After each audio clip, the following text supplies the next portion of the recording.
Cooking can be a rewarding and enjoyable experience, but it can also be frustrating at times. Tired of making the same meals over and over again, or you're trying to work around your busy schedule to make a meal plan for the week. And I'm sure I'm not the only one struggling with these scenarios. Luckily, there is an AI revolution upon us, spearheaded by OpenAI's Chat GPT. Just like a chef guides the kitchen staff to define and hone in on their menu, you can think of Chat GPT as your own personal Michelin-starred chef. It's like having Wolfgang Puck by your side, ready to help you succeed in the kitchen. Or at least that's what it told me to say.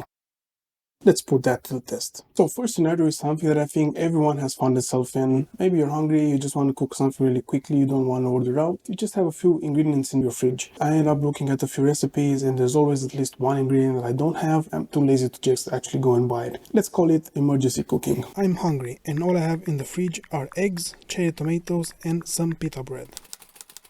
We have three examples. First one is tomato and egg pita, then we have pita egg sandwich and egg and tomato omelette. When it comes to eggs, if you have eggs and you don't have to cook, you're probably going to make something that involves scrambled eggs or some kind of cooked eggs. It's pretty basic, so can you give me more exciting examples? Let's see what it does with that. Okay, so these three are definitely a bit more interesting.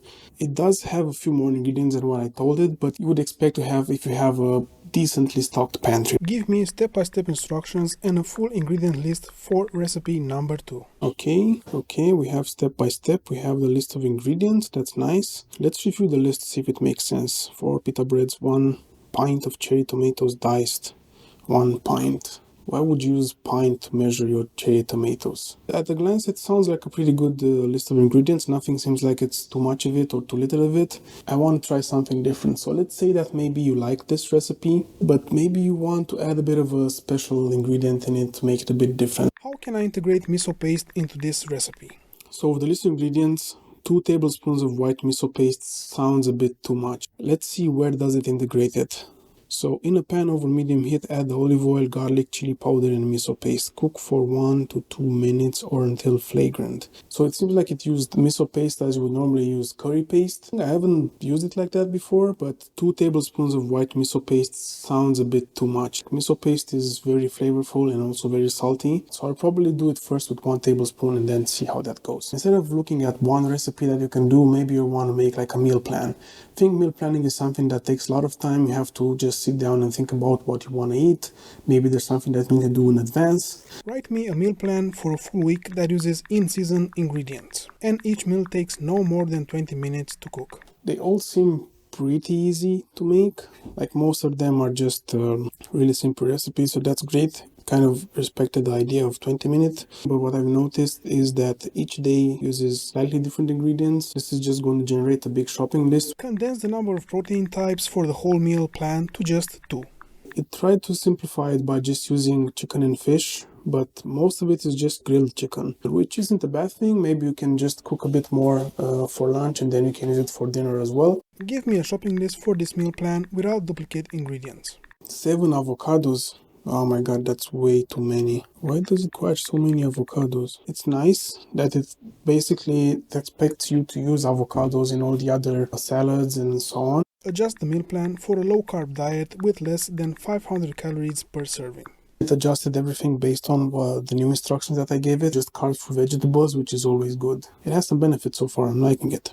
Okay, so challenge number 3. Let's say that maybe you enjoy cooking, but what usually happens is, at least for me, and I think it's a pretty general thing, you tend to just default to some dishes that you like and enjoy doing. So what I want to see is if it's possible to use it for what I like to call creative cooking. You see AI taking over the creative world. They're making this art based on other things. So let's see, can it be creative when it comes to cooking? Give me 5 unusual cheesecake recipes. Okay, so first of all is matcha cheesecake, which definitely if you're more from the Western side, you can call it unusual, but I think if you're Japanese or more on the Asian side, you probably wouldn't consider it unusual. Maybe in a way it takes into account who I am as a user or my location, and then it will consider it unusual because I'm not in Asia. Who knows? The crust is made with crushed green tea cookies, and the filling is infused with matcha powder. Okay, so basically you have matcha in both places, which is interesting. Okay, black sesame cheesecake. Again, black sesame I know is very popular in Japan. Lavender cheesecake. Lavender into cheesecake filling. Crust can be made with graham crackers or shortbread cookies. Well, it's nice that at least didn't put lavender in the crust because that would have been really bad. Beer cheesecake. Okay, I haven't heard of beer cheesecake before. Rich multi flavors of beer into cheesecake filling. The crust made by graham crackers infused with beer of your choice, topped with a caramelized beer reduction to give an extra thick flavor. Okay, so definitely we need to follow up on the beer cheesecake because I've never seen this before, so I couldn't stop thinking about that beer cheesecake. I just had to try it. Yeah, I mean, it's cheesecake, it's super easy to make. Let's give it a try and see what happens. So I'll meet you on the other side. Give me a step-by-step recipe for the beer cheesecake plus an ingredient list with quantities. Alright, I'm going to crack open a cold one. ChatGPT's recipe, it was saying that I should use my favorite type of beer. Usually recommended is Guinness, so stout type beer. I couldn't find Guinness. I got this one. Looks really cool. It has like the witch from Hansel and Gretel. Let's get to it and see what happens. First, a quick quality check. Is good. For the caramelized beer reduction, I added the sugar, beer, and butter and cooked it for the advised 15 to 20 minutes. It reduced quite a lot. More on this in a bit. For the base, the recipe that ChatGPT wrote actually omitted the initial mentioned pretzels, and I completely forgot about it. Yeah, it is what it is. So I used the butter biscuits I regularly use for cheesecake, plus the amount of sugar and butter it asked, which wasn't actually enough. I had to add 20 grams more. This is how I get the crumbs off the sides. ChatGPT did not say to pre-bake the crust, which I think it's a big error. I followed the indications from my pumpkin cheesecake recipe for the crust, and the filling is the main thing anyway. Speaking of it, we have cream cheese, sugar, vanilla extract, and then the stout beer. No sour cream, but for the filling I'm not going to deviate from what ChatGPT wrote. In go the eggs, whisked in one by one. I had quite a bit more filling, but this might be because I actually reduced the ingredient quantities to fit in a smaller 9-inch pan. I decided to use a water bath despite ChatGPT omitting it. It will help in avoiding cracks on top so that we can drizzle that beer syrup reduction. So the cheesecake is almost done. There's only 4 minutes left to go. Let me see if I can zoom in. That's kind of how it looks on the top, which was to be expected. There's a lot of bubbles there, but it hasn't cracked. And that's because of the water bath. And this is the cool down version of the beer reduction slash caramel. But as you can see, it's completely solid. So it's going to be a bit tough to make that spread over the cheesecake. So I heated it up in warm water until I was able to barely transfer it into a saucepan with some additional water so that can be poured on top of the cheesecake. Speaking of which, here's the cheesecake the next day after cooling and chilling in the fridge. It's separated from the crust in some places, but there's no cracks on top. Now, let's see if it separates from the ring around it. Ah yeah, baby. I actually shared this cheesecake with a few friends and everyone liked it, especially my beer-loving friend. So I'll leave the adjusted recipe in the video description below if anyone wants to give it a try. And while you're down there, please drop a like and subscribe, it helps a lot. Very nice and creamy. This beer syrup thing is definitely a bit too much. I don't like how stringy it is. I actually ended up eating it all, so it's definitely eatable. It's also extremely sweet. One more topic to cover, so take it away, past Alex. Let's see what it does if I want to use it to help me prepare for a dinner party for 8 people.